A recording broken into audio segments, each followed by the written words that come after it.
Vamos então abrir nossas Bíblias no Evangelho de João, capítulo 1. João, capítulo 1. Vamos ler desde o verso 35.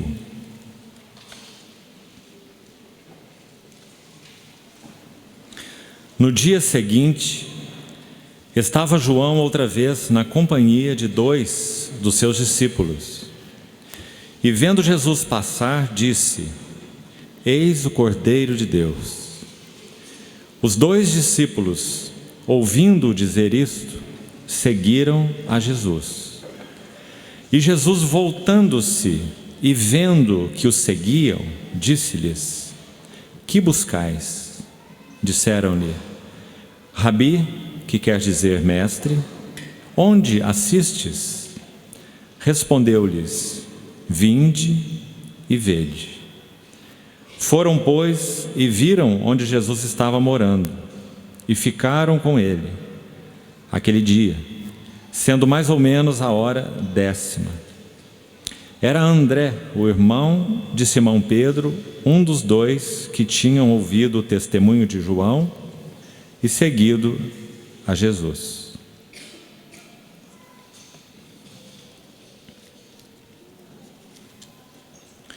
Ainda no capítulo 10 do Evangelho de João,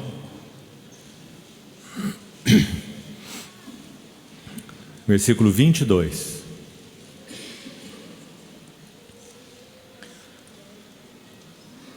Celebrava-se em Jerusalém a festa da dedicação.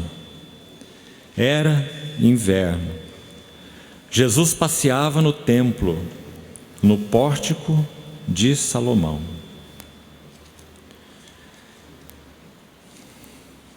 Mais um verso, no capítulo 13, versos 33 a 35. Filhinhos, ainda por um pouco estou convosco. Buscar-me-eis.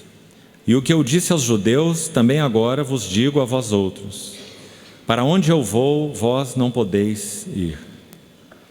Novo mandamento vos dou, que vos ameis uns aos outros, assim como eu vos amei, que também vos ameis uns aos outros.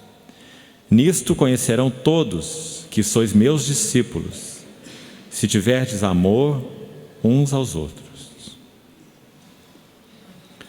Vamos orar. Senhor, mais uma vez colocamos nossas vidas diante de Ti, suplicando a Tua provisão com tudo que carecemos, para comunhão com o Senhor na Tua palavra. Toma em Tuas próprias mãos e ajuda-nos na compreensão dela. Esperamos em Ti e de Ti. Em nome de Jesus. Amém. Irmãos, o Evangelho de João é o livro mais traduzido e mais publicado de todo o mundo há muito tempo. Esse precioso Evangelho tem uma mensagem única. Ele não está incluído entre os chamados sinóticos, porque ele não foi escrito na mesma ótica. Os outros evangelhos se destinam a mostrar Jesus como homem. Um homem que é rei em Mateus, o homem que é servo em Marcos, a sua natureza de homem perfeito, como o médico grego Lucas, usado pelo Espírito Santo, foi então conduzido a descrever o homem perfeito, o homem que agrada a Deus. Mas João começa o seu evangelho falando do Filho que é, antes que qualquer coisa fosse. O no princípio de João é anterior ao no princípio de Gênesis. No princípio do Gênesis, o Senhor criou os céus e a terra. No princípio de João, nada havia. No princípio era o Verbo, e o Verbo estava com Deus, e o Verbo era Deus. Ele estava no princípio com Deus. Essa segunda menção da palavra princípio em João 1:2 se refere ao princípio da criação. Ele estava no princípio com Deus e todas as coisas foram feitas por intermédio dele. E sem ele nada que foi feito se fez. Então, quando João enfoca a pessoa do Senhor Jesus, ele está falando desse que é. Aquele que é, que era e que há de vir, na linguagem do seu Apocalipse. João escreveu 5 livros, o Evangelho de João, 3 epístolas e o Apocalipse. Todos têm um único tema. O tema dos escritos de João é união com Cristo. Como nós lembrávamos ontem, João usa no seu Evangelho diversos parelhas de palavras, que só ocorrem na língua original 2 vezes, vários pares. Se você fizer a sua pesquisa e procurar esses pares, sempre você vai obter uma linguagem e um quadro muito lindos. Ontem nós falamos sobre a palavra braseiro. Ela somente aparece 2 vezes naquele evangelho. E que quadro, neste evangelho? E que quadro aquele? João 18:18 e 21:9. No primeiro braseiro, Pedro negando o Senhor. No segundo braseiro, Pedro sendo restaurado pelo Senhor. João usa somente 2 vezes a palavra peito nesse evangelho. João 1:18. Ele diz que ninguém jamais viu a Deus, mas o Deus unigênito, que está no seio do Pai, é quem o revelou. Aí aparece a primeira vez a palavra seio ou peito. O Filho unigênito no seio do Pai, antes que o mundo fosse. É a comunhão perfeita de Deus o Pai, Deus o Filho, Deus o Espírito Santo. A civilização verdadeira, a Trindade. É por esta comunhão, por esta união de comunhão com a Trindade, que o Senhor Jesus ora em João 17, registrado só por João. A oração podemos chamar sumo sacerdotal de Cristo. Ali ele diz assim: Pai, João 17:24, minha vontade é que onde eu estou, estejam também comigo os que me deste, para que vejam a minha glória, glória que me conferiste porque me amaste antes da fundação do mundo. Se nós fizermos a pergunta, onde Jesus está? Pai, minha vontade é que onde eu estou, estejam comigo todos os que me deste. Onde Ele está? Ninguém jamais viu a Deus, o Deus unigênito que está no seio do Pai, é quem o revelou. Nós fomos chamados para a posição privilegiada de, em Cristo, repousarmos nossas cabeças no seio do Pai. Então, quando João usa a palavra seio, este é o quadro que ele apresenta. Primeira menção, João 1:18. O Deus unigênito está no seio do Pai, o Filho eterno no seio do Pai eterno. Somente eles, por enquanto. Mas quando vamos a João 13:23, você vai ver a segunda menção da palavra peito nesse evangelho. E ali vai dizer que João, ele, o discípulo a quem Jesus amava, estava, na nossa versão em português, a maioria delas, aconchegado ou conchegado. A palavra original é no peito de Jesus. Na versão em português aparece uma outra vez a palavra peito, está logo à frente no capítulo 13, verso 25, mas não é a mesma palavra no original. Então só há 2 vezes a menção da palavra seio. Numa, Jesus está como Filho unigênito no seio do Pai, e na outra, João está com a sua cabeça recostada no peito, no seio do Senhor Jesus. Você viu o quadro? Primeiro, a comunhão eterna, o Pai e o Filho sós, comunhão plena, perfeita. Mas o outro lado do quadro, João é como que o nosso representante, porque João é um como nós. João é um pecador. João foi redimido, resgatado pelo mesmo Senhor. João foi levado para uma posição de comunhão que nós também temos. Então, os dois versículos juntos, nós temos João reclinado no peito do Filho, que está reclinado no peito do Pai. Que quadro mais lindo! E isso domina a visão de João. Tudo que João vê é sobre união. Por exemplo, quando você vai ao livro de Apocalipse, sabe qual é o problema com muitos em Apocalipse? É que só veem bestas e gafanhotos. O livro de Apocalipse é um livro maravilhoso sobre união. Quando ele vai concluindo, não há bestas, não há gafanhotos, não há nada. A partir do capítulo 19, o que você lê é: alegremo-nos, exultemos, demos-lhe a glória, porque são chegadas as bodas do Cordeiro, cuja esposa a si mesma já se ataviou. Quando você vai ao capítulo 20, você vê a mesma coisa. Aqueles que reinam com Ele, que estão com Ele onde Ele está. E serão reis e sacerdotes e reinarão com Cristo os 1000 anos. Quando você vai ao capítulo 21, você vê a Nova Jerusalém, que desce do céu da parte de Deus, ataviada como noiva para o seu esposo. Esse é o livro de Apocalipse. Esse é o clímax, essa é a mensagem: união, casamento.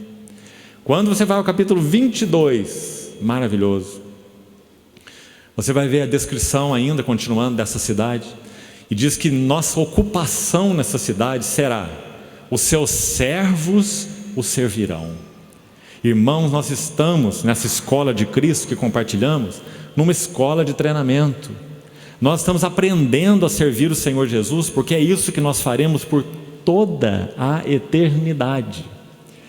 Você acha, talvez na tua visão de Nova Jerusalém, que você vai ter uma nuvenzinha lá preparada para você, com um anjo de cada lado, com uma harpa tocando louvores o dia inteiro, e na nuvem ali ao lado uma churrasqueira com uma picanha bem dourada?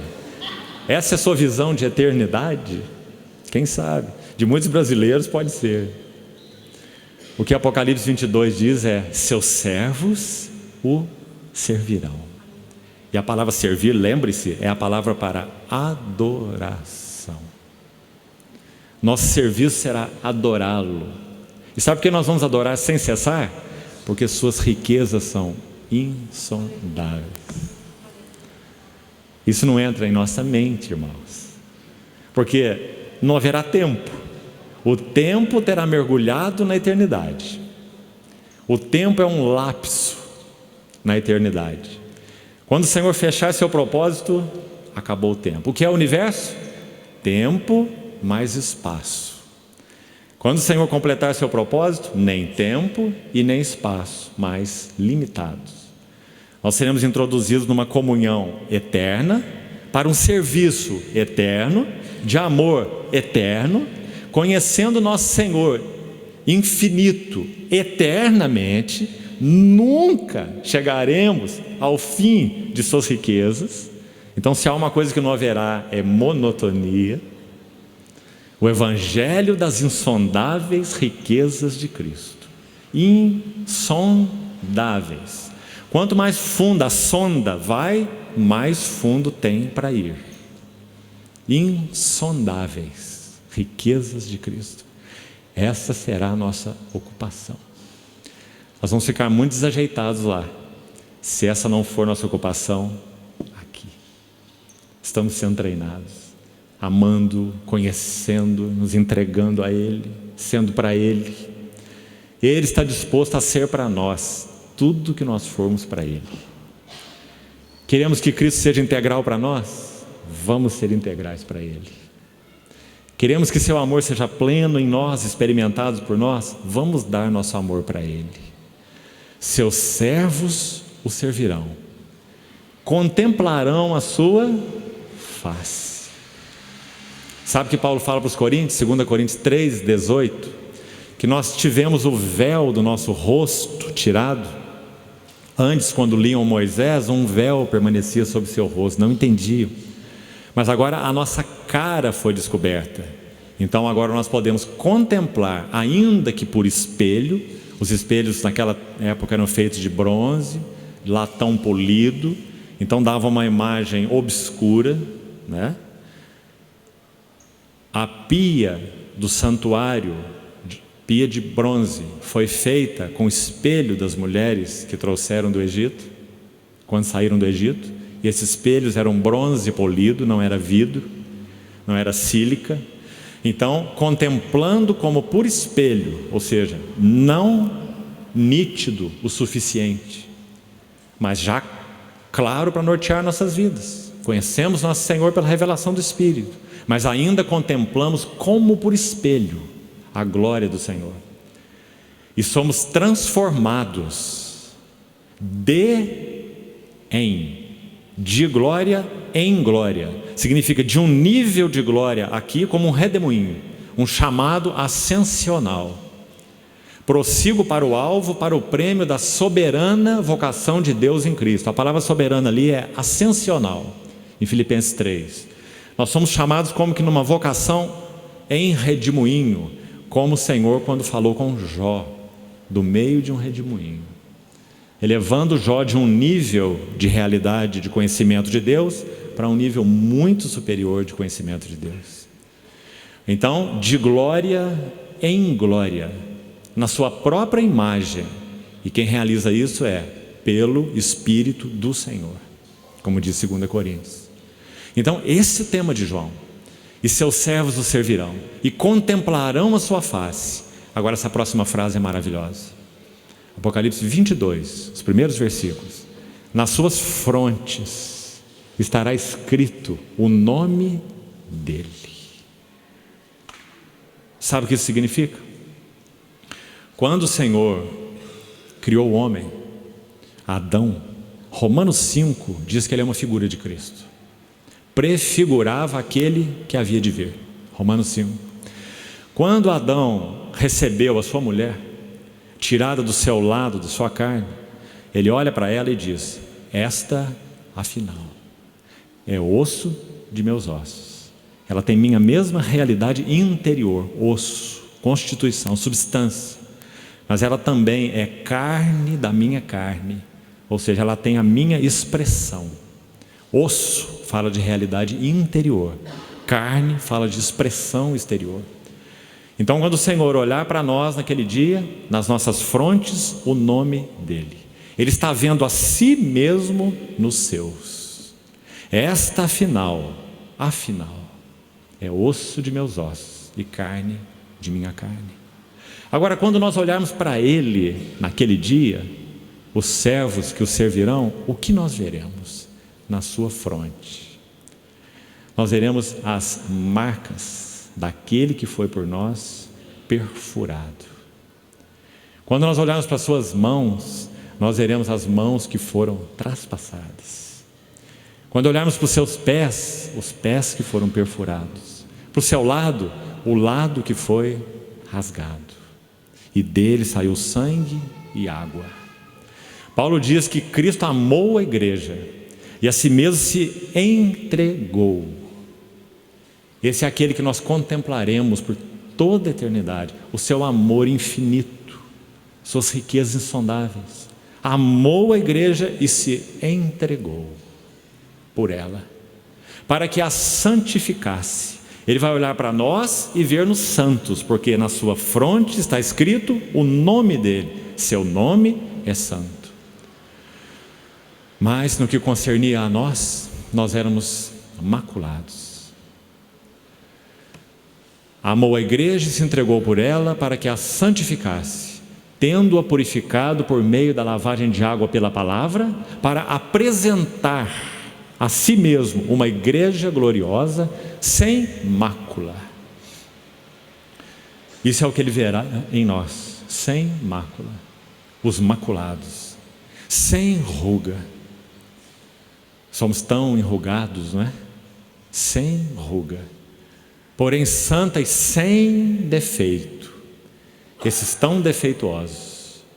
Então João vai descrever esse quadro do Apocalipse, mostrando essa comunhão plena, esse relacionamento pleno entre o Senhor e a sua igreja. Por quê? Porque o Filho que reside no seio do Pai abriu essa comunhão para os que nunca a conheceram. e orou por ela em João 17. João 17, 21, ele diz assim: a fim de que eles sejam um. E como és tu, ó Pai, em mim, eu em ti.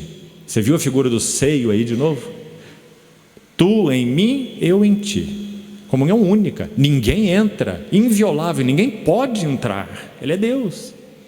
Mas então, o seu lado foi rasgado e dele saiu sangue, porque sem derramamento de sangue não há remissão de pecados. E do seu lado saiu água.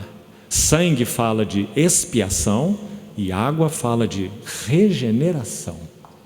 Aquele que não nascer da água e do Espírito não pode entrar no reino de Deus. Então, por causa desse lado rasgado, espiritualmente falando, é claro, nós tivemos acesso, não a sermos participantes da Trindade, porque isso é impossível, que a criatura se torne o que a Trindade é, o que Deus é, impossível, mas sim da comunhão da Trindade. Nós poderíamos participar desses que são chamados, só para um entendimento didático, os atributos comunicáveis de Deus, porque há alguns que são incomunicáveis. Deus é todo poderoso e esse atributo é incomunicável. Nós nunca seremos todo poderosos, só Deus pode ser todo poderoso. Uma criatura não pode ser todo poderosa, nunca, e nem se tornar todo poderosa. Aquele que não é Deus, que foi criado por Deus, não pode por natureza se tornar Deus. É óbvio. Deus é único, Deus é Deus, Deus é incriado. Tudo que Deus cria é menor que Ele. Isso que é criado não pode se tornar o que Ele é. Então, nós teremos comunhão com Deus triuno, nesses chamados atributos comunicáveis. Nós experimentaremos seu amor em plenitude, isso sim, sua justiça em plenitude, sua alegria em plenitude, sua bondade em plenitude, seu caráter, enfim. João devota os seus escritos a esse tema, união com Cristo. Agora, como aconteceu o primeiro encontro de João com o Senhor? Veja, irmãos, para que tenhamos o entendimento de João sobre a casa de Deus, nós precisamos ver como o Senhor forjou o vaso, porque não é nada miraculoso de um momento para outro. Um servo de Deus do passado já disse assim: nós, igreja, buscamos a palavra de Deus. A palavra de Deus é tudo para nós. Mas Deus busca os seus servos. Se Deus não tem seus servos, a sua igreja não tem a palavra. Então todos nós temos a responsabilidade de sermos servos e servos do Senhor, para que então tenhamos a sua palavra. O que Deus busca? Os seus servos. Então Deus, pelo Espírito, forja servos. E como Ele forja? Na fornalha da aflição, pelo caminho da cruz. Isso vai ser um assunto para hoje à noite, dentro já do livro de Hebreus. Mas quando olhamos a vida de João, é exatamente isso que nós vemos, como Deus forjou o servo João. Então a primeira passagem já é muito linda, por isso lemos João capítulo 1, onde começamos. João Batista está ali, o primeiro João que é mencionado aí, é o único João que é mencionado aí nesse texto, o outro está anônimo. O João é o Batista. Estava João na companhia de 2 dos seus discípulos. E aqui tem uma lição importante para nós. Quando o João Batista, ele tinha discípulos, presta atenção, ele tinha discípulos, porque o Cordeiro ainda não veio, o Cordeiro ainda não tinha se revelado. Mas quando o Cordeiro passa diante dele, ele aponta o seu dedo e diz: eis o Cordeiro de Deus. Sabe o que acontece? Perdeu de cara 2 discípulos, porque João Batista fazia discípulos de Cristo. Só existem discípulos de Cristo. Então, quando ele diz: este é o Cordeiro de Deus, você viu no texto, os 2 discípulos de João foram atrás do Cordeiro de Deus, porque ele diz: eu não sou o noivo, quem tem a noiva é o noivo, importa que ele cresça e eu diminua. Tão claro. Agora, quando isso aconteceu, então aí tem uma lição para nós, né? Quanto mais nós anunciarmos Cristo e o discipulado a Cristo, menos discípulos nós vamos ter. Graças ao Senhor. Você quer um bebê do seu lado o tempo todo, a vida toda? Discípulos de Cristo. É isso que nós somos. E precisamos nos ajudar a sermos discípulos de Cristo, porque nós somos de Cristo. Então, quando isso acontece, André segue a Jesus, o Cordeiro. Você viu aí o André, o irmão do Simão, e ele carrega alguém com ele, é João. João omite o seu nome todo o tempo no Evangelho. Ele se refere a si mesmo como o discípulo a quem Jesus amava, e omite o seu nome. Então ele vai dizer, André era um dos que seguiram a Jesus, o outro que ele omitiu é ele mesmo. Então diz que eles estavam seguindo a Jesus. E então, veja a cena, está descrita aí. Portanto, quando você lê, você fazer o gráfico na sua mente, para você entrar na história. Então é dito que o mestre de repente observa que tem dois rabugentos aqui atrás. Então ele olha para trás, está escrito aí, voltando-se, ele faz uma pergunta para os dois. Que pergunta? A pergunta é, o que vocês querem? Essa é uma grande pergunta. Qual será que seria a nossa resposta? Ah, Senhor, olha, eu tenho uma mulher lá em casa que me dá um trabalho, que eu quero que o Senhor mude ela para mim. Tenho um marido lá em casa que não tem jeito, está difícil. Tenho um problema financeiro, Senhor, quem sabe o Senhor me ajuda. Olha, meu barco não anda pescando nada, está vazio. Vai para o mar vazio, volta do mar vazio. Enche o meu barco, Senhor. Poderia ser um pedido. O Senhor deixou aberta a questão. O que queres? O que buscais? Sabe o que Agostinho disse no século IV? Se o Senhor Jesus se apresentasse a nós hoje, pessoalmente, e dissesse assim para nós, eu quero conceder a você agora tudo o que o seu coração mais deseja, com uma única condição: você nunca mais verá a minha face. Então Agostinho diz, o tremor interior que nós sentimos diante dessa sugestão de Jesus é a medida do nosso amor por Ele. Isso é verdadeiro, profundamente verdadeiro. Então quando ele olhou para trás e pergunta, o que queres? Ele ouve uma resposta, que é uma pergunta: onde você está morando? Graças ao Senhor. Então eles disseram, nós queremos você. Onde assistes? Ou onde moras? Então o Senhor Jesus atendeu o desejo deles. É dito que então o Senhor responde, vinde e vede. O Senhor não dá um endereço, sabe por quê? Porque o Senhor transforma os seus discípulos no caminho. Ele é um mestre que discipula na jornada. Então ele diz, vinde e vede. Ele não deixou o endereço e foi andando na frente. Vinde. Em outras palavras, segue-me e vede. E então João vai descrever de uma maneira tão bonita. E ficaram com ele aquele dia, sendo mais ou menos a hora 10ª. Isso é em torno de 4 horas da tarde. Tiveram uma tardezinha com Jesus e talvez uma noite de comunhão. Que pena que João não escreve nada do que foi dito nessa comunhão. Depois disso, João prossegue sua jornada com o Senhor. E lembre-se, João é neto do trovão, porque ele é filho de Boanerges, que significa filho do trovão. E então, o Senhor tem um problema grande, porque estar perto de João é estar perto de um trovão. Quando eles passam por uma aldeia de samaritanos, é dito que Jesus manifestava no seu semblante uma decisão de ir para Jerusalém. Lucas 9. E os samaritanos não quiseram recebê-lo. Então João se apresenta e diz, Senhor, não queres que façamos descer fogo do céu para destruir essa aldeia de samaritanos? Então o Senhor vai dizer, vós não sabeis de que espírito sois. Então o Senhor foi forjando esse vaso João, até que enfim ele se tornasse em caráter semelhante ao Senhor. E esse seu evangelho foi escrito quando João estava conformado à imagem de seu Senhor. Basta ao discípulo ser como o seu mestre, como o Senhor disse, aí instruindo seus discípulos, lá em Mateus 10. Basta ao discípulo. E agora nós estamos vendo João escrever o seu evangelho. O que nós temos aqui numa observação panorâmica para valorizarmos e adorarmos o Senhor nesse trabalho tão maravilhoso de forjar vasos? Irmão, João escreve esse evangelho mais ou menos 60 anos depois de tudo que ele viveu. Você pode imaginar? Onde há amor, há memória. Onde há amor, há memória.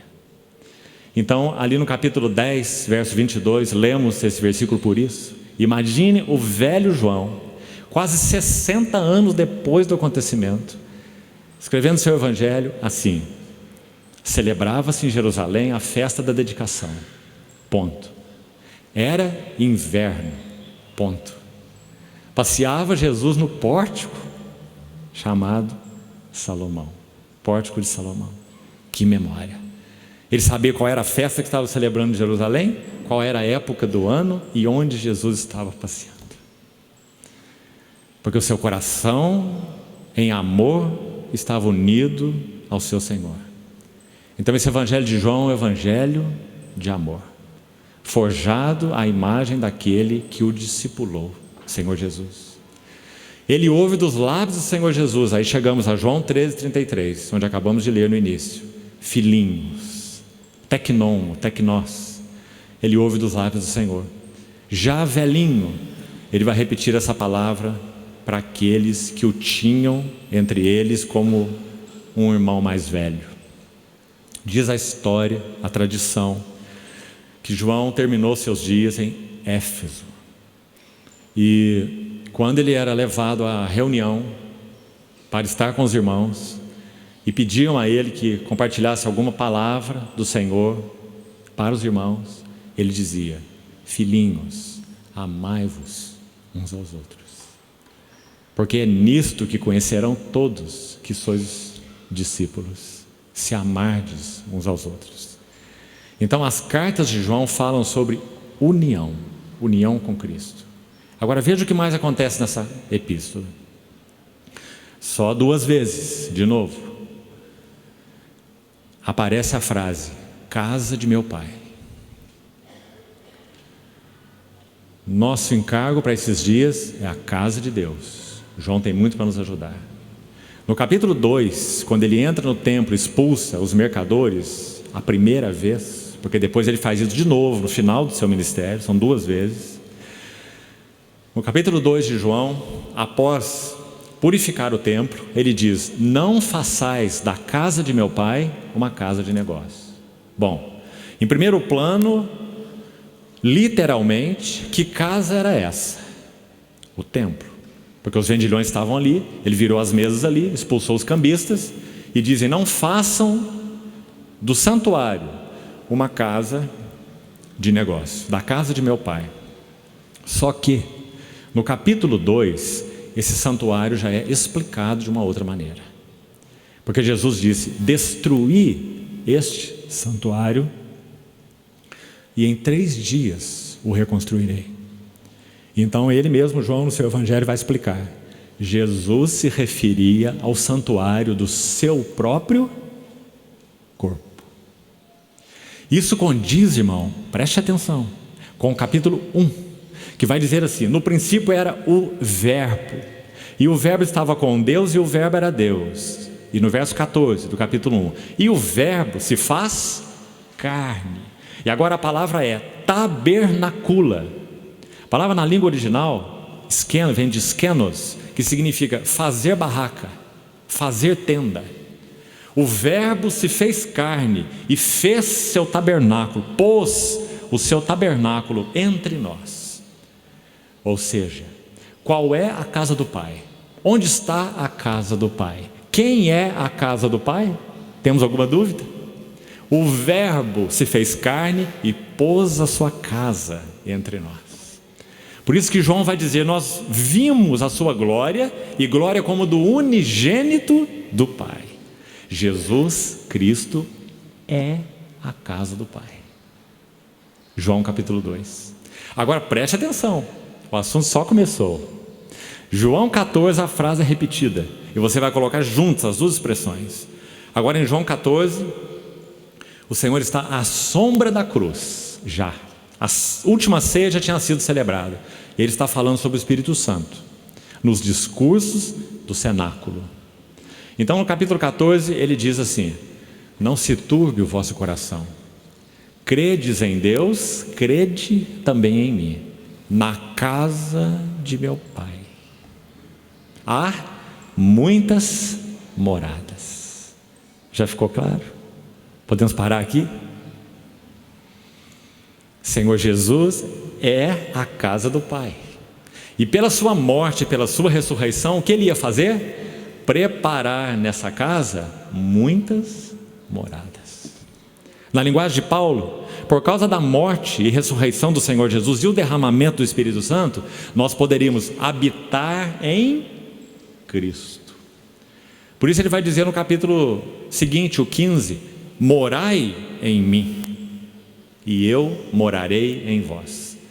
A palavra permanecer aí traz essa ideia, é habitai, morai, morem em mim e eu morarei em vós. Que maravilhoso. Viu de novo a mensagem de João?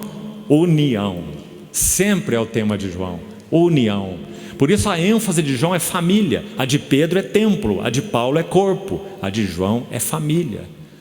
Pedro nos vê como pedras vivas, Paulo nos vê como membros desse corpo precioso que já falamos, e João nos vê como filhos e irmãos na família de Deus. 3 ênfases, uma única visão celestial. Então, o capítulo 14: na casa de meu Pai há muitas moradas. Como é problemático nós ficarmos usando nossa mentalidade desassistida da palavra de Deus, né? Porque a Bíblia é autoconsistente, ela tem que interpretar a si mesma, e é o que ela faz, autoconsistente. Então não precisamos de um livro para interpretar a Bíblia, deixa a Bíblia interpretar-se a si mesma. Se usarmos nossa imaginação, nós podíamos dizer que casa de meu Pai é a Nova Jerusalém futura. É quando nós passarmos pela morte, aí vamos para a casa do Pai, ruas de ouro. Se nós tivermos um cantinho lá, mais ou menos, já está bom demais. Estamos na casa do Pai. Quantas ideias, hinos no passado foram feitos assim. Quando formos para a casa do Pai, para as mansões eternas. Isso não tem nada a ver com o que Jesus falou aqui no capítulo 14. Essa casa do Pai é a casa do Pai do capítulo 2. Como João falaria uma coisa aqui, outra coisa ali, a casa do Pai, o tabernáculo do Pai é Cristo. Ele tabernaculou entre nós e Ele preparou moradas para que nós morássemos nele. Morai em mim e eu morarei em vós. Se morardes em mim, minhas palavras morarem em vós, pedireis o que quiserdes e vos será feito. Isso é para que deis muito fruto e vosso fruto permaneça. Tão claro. Agora outra coisa, a palavra moradas. Eu não queria não, mas eu já estou dando ajuda no seu estudo pessoal aqui. É o terceiro par de palavras que citamos. Morada. Só aparece 2 vezes nesse evangelho.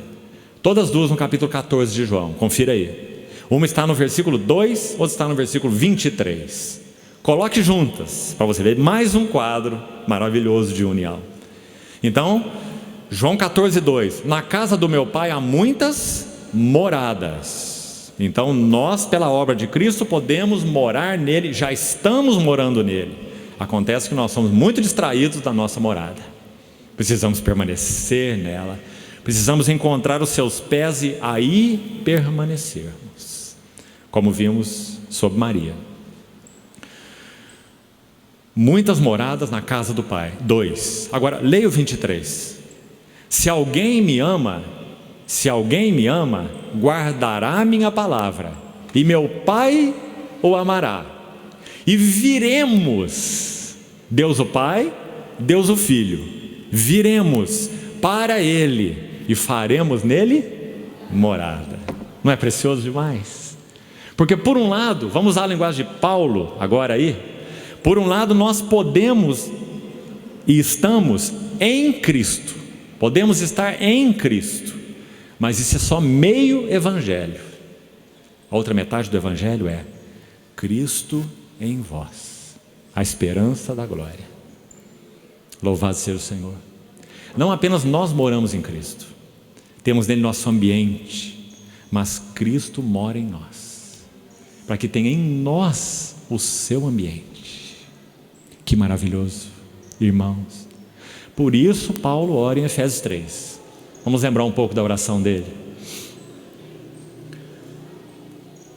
Por esta causa me ponho de joelhos diante do Pai, de quem toma o nome toda a família que há nos céus e sobre a terra, para que sejais fortalecidos com poder mediante seu Espírito no homem interior.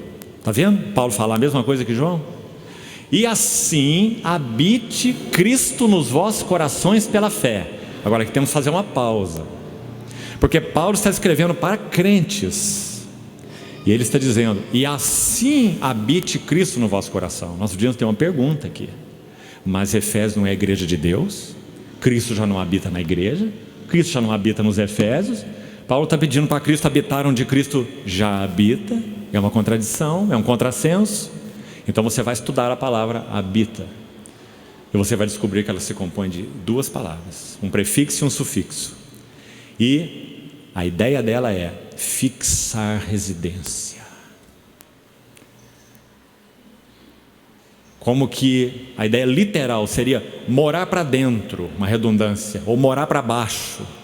Palavra literal, uma tradução literal, significando fixar residência. Sabe qual é a ideia? Sim, Cristo habita em nós pelo seu Espírito, mas há um trabalho transformador de Deus a ser realizado em nossas vidas, que passa pelo nosso sim, ou em outras palavras, pela nossa consagração. Vamos entrar nisso talvez hoje ou amanhã, quando o sumo sacerdote toma a sua adaga, não sua espada, a adaga afiada de 2 gumes, a faca do sumo sacerdote, e abre o sacrifício que foi a ele oferecido. Apresenteis os vossos corpos como um sacrifício vivo, santo e agradável a Deus.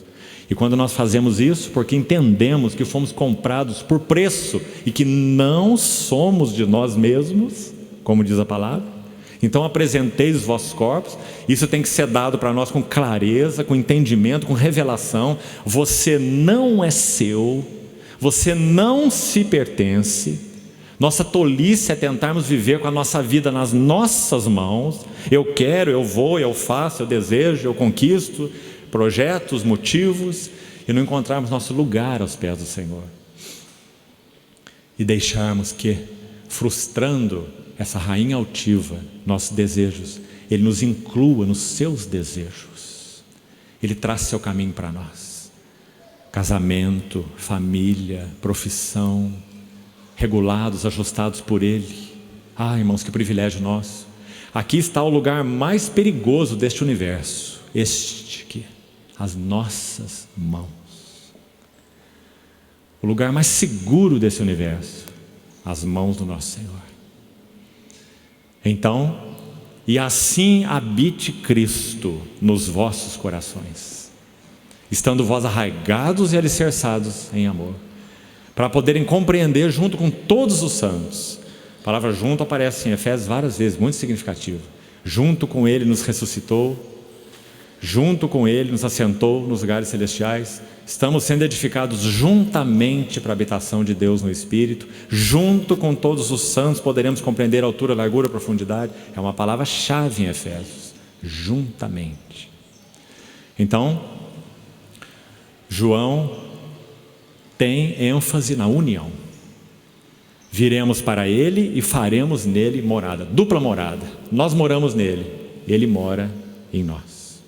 Agora, para completarmos essa visão de João, se a sua ênfase é família, o seu tema é amai-vos uns aos outros. Se a sua ênfase é união, seu tema segue a sua ênfase, amai-vos uns aos outros. Agora, que modelo de amor para a família de Deus, segundo a visão de João, o foco da visão de João, família, que modelo de amor temos a ser praticado na família de Deus? Versículo 34 do capítulo 13, se você reler aí: novo mandamento vos dou. Importante, porque no velho mandamento, na velha aliança, já estava escrito, ou melhor, se os mandamentos da velha aliança fossem resumidos, como pediram para o nosso Senhor, em que se resume a lei? Ele resumiu a lei não terás outros deuses diante de mim, não matarás, não cobiçarás, e etc. Ele resumiu o decálogo em 2 mandamentos. Irmão, se lembra?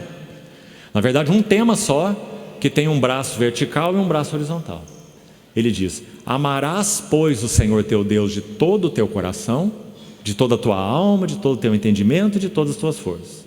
E, agora vem o braço horizontal: amarás o teu próximo como a ti mesmo. Então ele resumiu assim. Então, amar o teu próximo como você já ama você por natureza é natural. E aqui nós temos um engano sério da influência da psicologia no meio da igreja. Danosa, espúria, inadequada. Uma mensagem na igreja que diz assim: ame-se. Porque se você não amar você, você não pode amar o outro. Psicologia, nada a ver com a Bíblia, nada.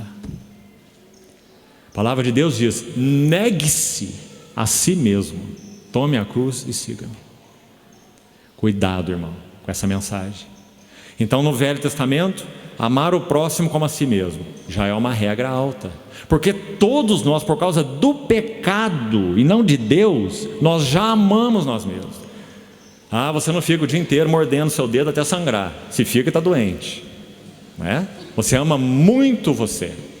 Difícil fazer jejum, passar muitas horas em oração, porque nós amamos a nós mesmos, né? Ninguém precisa nos ensinar. Já temos lições de 6.000 anos nessa escola, desde Adão. Então, por causa da regra da velha aliança, nosso Senhor colocou esse padrão para que nós não tivéssemos, não arrancássemos, não vingássemos um dente com a dentadura inteira, e não eliminássemos uma vida porque um olho foi perdido. Você entende? O Senhor está limitando o pecado, um olho por um olho, um dente por um dente, porque no que concerne ao nosso amor próprio, é um dente pela dentadura inteira de quem tirou teu dente, e é o teu olho que foi afetado pela vida dele. Então esse padrão da lei não foi o padrão que o Senhor usou. Não ame o seu próximo como você ama você. Novo mandamento eu vos dou, que vos ameis uns aos outros como eu vos amei. E João capítulo 13, verso 1 vai nos dizer como ele amou. Ora, estava próxima a festa da Páscoa. Sabia Jesus que era chegada a sua hora de passar deste mundo para o Pai, e tendo amado os seus que estavam no mundo, amou-os até o fim. Essa é a medida que Ele nos deu. Nós amarmos uns aos outros até o fim. Essa é a família de Deus. Cristo amou a igreja e a si mesmo se entregou por ela. Agora, onde nós vamos obter ajuda para entendermos o que é amarmos uns aos outros? E aqui temos algo precioso. Muitos versículos no Novo Testamento vão nos ajudar a decifrar o que é amar uns aos outros, para que nós não fiquemos num ambiente aí platônico, você me entende isso? Etéreo, suspenso no ar, cantando amor, falando de amor, abraçando os irmãos na reunião, como eu te amo, e nosso amor se limitar a isso aí. Então o Novo Testamento vai abrir para nós o que é amar-nos uns aos outros, com muita ajuda. Então, para entendermos a ênfase de João sobre família, filhos, irmãos e o nosso dever, amai-vos uns aos outros, nós temos vários versículos e nosso tempo já encerrou, mas nós vamos usar alguns deles rapidamente. Vamos para Romanos capítulo 12, vamos passar por alguns deles e veja como a Bíblia, interpretando a própria Bíblia, vai decifrar para nós a linguagem do amor, a linguagem da família de Deus, a linguagem da casa de Deus como família de Deus. Rapidamente, Romanos 12,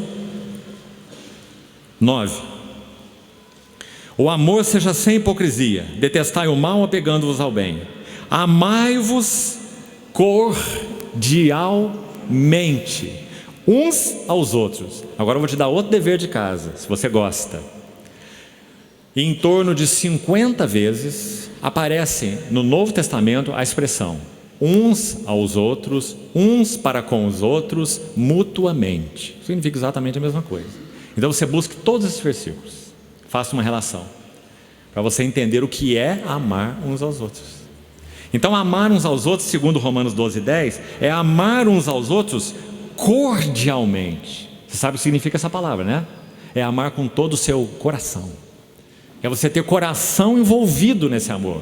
Não amemos de palavra, 1 João, nem de língua, mas de fato e de verdade.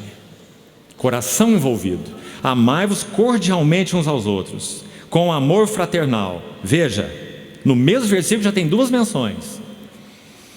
Preferindo-vos em honra uns aos outros. Então, se você pegar essa chave, uns aos outros, uns para com os outros, mutuamente, você vai ter um dever maravilhoso de compreender o que o Senhor Jesus quer de nós, como casa de Deus, como família de Deus. Qual é a nossa responsabilidade? E interessante, um detalhe: você vai ter mutualidade positiva e você vai ter mutualidade negativa. Ou seja, dizendo o que não fazer uns com os outros e o que não fazer uns para os outros. Vamos citar alguns exemplos rápidos, porque são muitas referências, como falamos. Então aí já temos duas: amar com o coração envolvido, primeiro, no verso 10, e segundo, amar com preferência em honra. Filipenses 2, Paulo fala quase a mesma coisa em outras palavras. Ele diz: não tenha cada um em vista o que é propriamente seu, senão cada qual o que é dos outros. É isso que significa preferir em honra.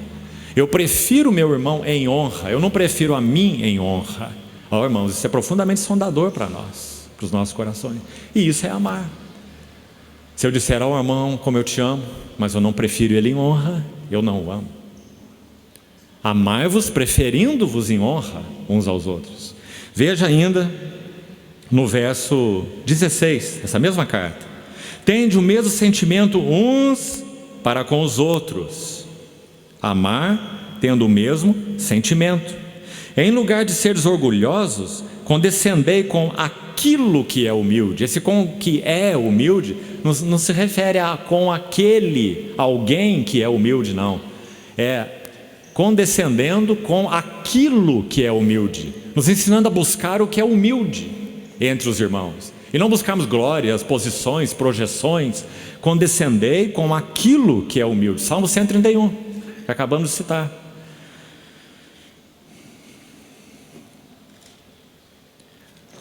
Primeira Coríntios 12. Só mais 2 ou 3 exemplos, nós já terminamos. Vamos citar alguns negativos também. 1 Coríntios 12, o capítulo que nós estávamos estudando agora há pouco, dentro da visão de Paulo. Veja que versos importantes, 24 e 25. Mas os nossos membros nobres não têm necessidade disso.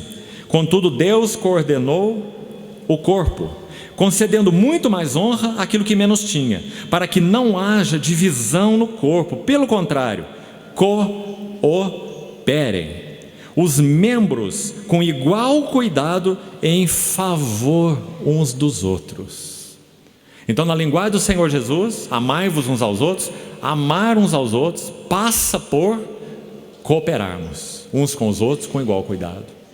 Não devemos ter serviços divergentes no corpo de Cristo. Devemos aprender a cooperar no corpo de Cristo, nos serviços que realizamos por encargo e vocação de Deus, com o testemunho do Espírito e com o reconhecimento da Assembleia, para tomarmos cuidado com meu encargo, meu ministério, e sairmos fazendo coisas independentes no corpo e gerando divisão. Se não uma divisão literal física, uma divisão espiritual. Um corpo desencaixado, um corpo desordenado, um corpo que cada um bate cabeça para um lado, e no final das contas pouca coisa é realizada. Quando o corpo está em convulsão, as ondas aqui na cabeça não estão trabalhando direito, né? Cerebrais, o que acontece com o corpo? Ele faz muito movimento, espasmódico, desordenado e destrutivo. Assim somos nós muitas vezes. Nós não somos avaliados pelo Senhor pela quantidade de movimento que fazemos, mas se os movimentos procedem da cabeça, se nós estamos ajustados com a cabeça, se em particular os irmãos mais velhos, que são os primeiros responsáveis em cada assembleia local, eles encontraram os pés do Senhor e ali se mantêm. Segredo, Atos 13. Havia na igreja de Antioquia profetas e mestres. Sabe o que eles faziam? Servindo eles ao Senhor e jejuando. Disse o Espírito Santo: separai-me agora Barnabé e a Saulo. Por que eles jejuavam? Porque eles queriam conhecer a mente do Senhor. Irmãos, nós ouvimos uma linguagem tão estranha no meio do povo de Deus hoje. Nós ouvimos linguagem assim: vou jejuar para você, vou jejuar para aquilo. Não existe esse jejum. Nós só jejuamos para Deus. Jejum é uma avidez em conhecer a mente do Senhor. Então você se jejua no que concerne ao tempo, jejua com relação ao trabalho, jejua com relação à comida, jejua com relação até mesmo a atividades sexuais. Jejum para que você se entregue ao conhecimento da mente de Deus por um determinado tempo, como ensina a palavra. Esse é o jejum que agrada a Deus. Você não jejua para a realização de projetos, para alcançar alvos pessoais. Isso é inadequado. Leia Isaías 58, o capítulo sobre jejum. Vamos concluindo. Vamos ver 2 ou 3 exemplos negativos da mutualidade. Gálatas capítulo 5. Gálatas 5, 13.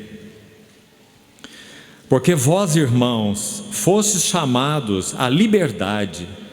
Não useis da vossa liberdade para dar ocasião à carne. Como nós precisamos ouvir isso na nossa vida juntos. Sede, porém, servos uns dos outros. Está aí a chavezinha de novo. Se nós amamos uns aos outros, nós somos servos uns dos outros. Do contrário, nós não amamos uns aos outros. O servo dos servos, rei dos reis, tirou sua túnica, vestimenta de cima, cingiu-se com uma toalha, tomou uma bacia e lavou os pés dos seus discípulos. Isso escandalizou Pedro. Você vê, ele não podia suportar o seu Senhor fazendo esse papel baixíssimo. Lavar aqueles pés fedorentos daquelas ruas terríveis onde eles transitavam, fazendo um papel que só uma menininha, escravazinha, jovenzinha fazia. Ninguém se sujeitava a uma coisa dessa. E Pedro ficou chocado quando ele viu o seu Senhor ali, assumindo aquela posição, ajoelhado aos pés dos seus discípulos, com a bacia e a toalha. O Senhor Jesus obteve vitória na cruz, na morte, porque primeiro Ele obteve vitória sobre a vida. O Senhor Jesus não poderia vencer a morte se primeiro Ele não tivesse vencido a vida. Antes do Senhor Jesus ir à cruz, Ele tomou a bacia e a toalha. A bacia e a toalha é vitória sobre a vida. Ele venceu a vida para si mesmo. Ele venceu a vida egocêntrica. Ele venceu a vida pelos seus interesses.